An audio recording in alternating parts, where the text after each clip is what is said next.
السلام علیکم ناظرین، کیسے ہیں آپ سب؟ امید کرتی ہوں خیریت سے ہوں گے۔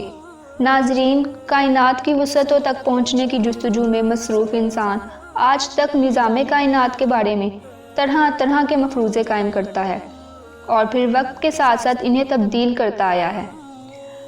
کیا کائنات ایک ہی ہے یا بہت سی کائناتیں ہیں جہاں میں؟ اس حوالے سے قرآن کریم میں واضح اشارے موجود ہیں جن سے یہ معلوم ہوتا ہے دنیا صرف یہی نہیں ہے جس میں ہم رہتے ہیں، بلکہ زمان و مکان کی اور بھی دنیایں موجود ہیں۔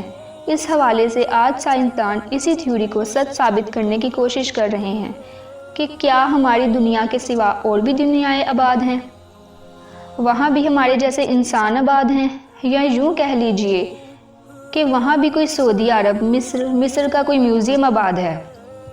صحیح بخاری اور دیگر کتب احادیث و سیرت میں مستند حوالوں سے ایک واقعہ مذکور ہے۔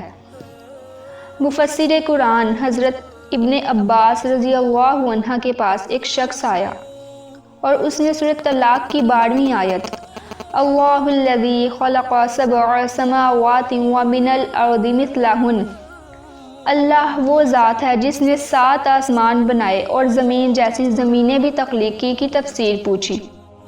حضرت ابن عباس خاموش رہے۔ اس شخص نے دوبارہ اصرار کیا اور پوچھا کہ آپ اس کی وضاحت کرنے سے گریز کیوں کر رہے ہیں؟ اس پر حضرت ابن عباس نے کہا کہ اگر میں اس کی تفسیر بتا دوں تو مجھے ڈر ہے کہ تم کفر کے راستے پر چل پڑو گے۔ اس شخص نے اپنے ایمان پر قائم رہنے کی یقین دہانی کرائی۔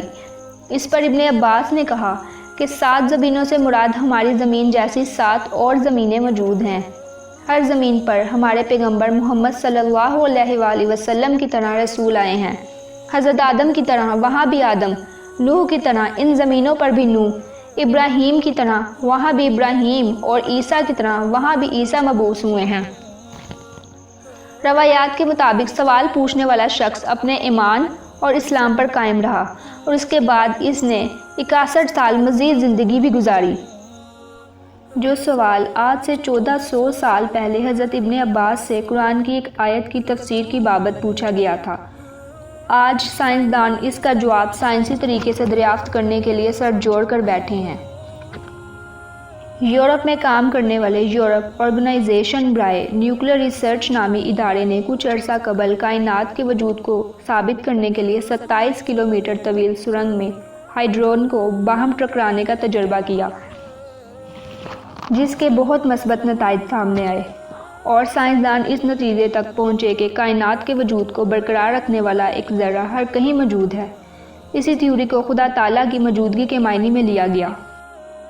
اسی سرنگ میں ایٹمی پروٹونز کو ٹکرا کر کائنات میں موجود بلیک ہولز کی موجودگی کا تجربہ کیا گیا، اور اب وہاں پر متعدد کائناتوں کے وجود کا تجربہ ہونے جا رہا ہے۔ العربیہ.net کے مطالعے کے مطابق متعدد کائناتوں یا دنیاؤں کی موجودگی کی پہلی تھیوری امریکی طبیعیات دان نے 61 برس قبل پیش کی تھی۔ اس کا کہنا تھا کہ پوری کائنات میں صرف ہماری دنیا ہی نہیں بلکہ اور بھی ان گنت دنیایں آباد ہیں۔ زمان و مکان کے اعتبار سے وہاں کے طبی حالات مختلف ہو سکتے ہیں، مگر ان کی موجودگی سے انکار نہیں کیا جا سکتا۔ دلچسپ بات تو یہ ہے کہ اس تھیوری کو ثابت کرنے کے لیے تجربات و تحقیق و جستجو میں مصروف سائنسدانوں میں 2 ماہرین ڈاکٹر احمد فرج علی اور ڈاکٹر محمد خلیل کا تعلق مصر سے ہے، جبکہ ان کے پینل میں مقبوضہ کشمیر کے ایک میر فیصل نامی سائنسدان بھی شامل ہیں۔ ڈاکٹر احمد فرج علی متوازی کائناتوں کے تصور کے بارے میں کہتے ہیں کہ کائنات کا کوئی اول اور کوئی آخر نہیں ہے، وہ کائنات کی وسعت پذیری کے تصور کے قائل ہیں۔ یہ تینوں مسلمان سائنسدان پر امید ہیں کہ فرانس اور سوئٹزر لینڈ کی سرحد پر سائنسی غار میں ہونے والے تجربے سے قرآن کریم کی اسی پیشن گوئی کی تصدیق ہو جائے گی کہ کائنات میں ہماری دنیا کی طرح اور بھی متوازی دنیایں آباد ہیں۔ سائنسدانوں کا کہنا ہے کہ جب کائنات میں بلیک ہولز ہماری کہکشاں کی طرح اور کہکشاؤں اور ہمارے نظام شمسی کی طرح دیگر نظام شمسی کی موجودگی کے تصورات کو تقویت مل رہی ہے تو بعید نہیں کہ کائنات میں ہماری زمین کی طرح اور بھی زمینیں آباد ہوں۔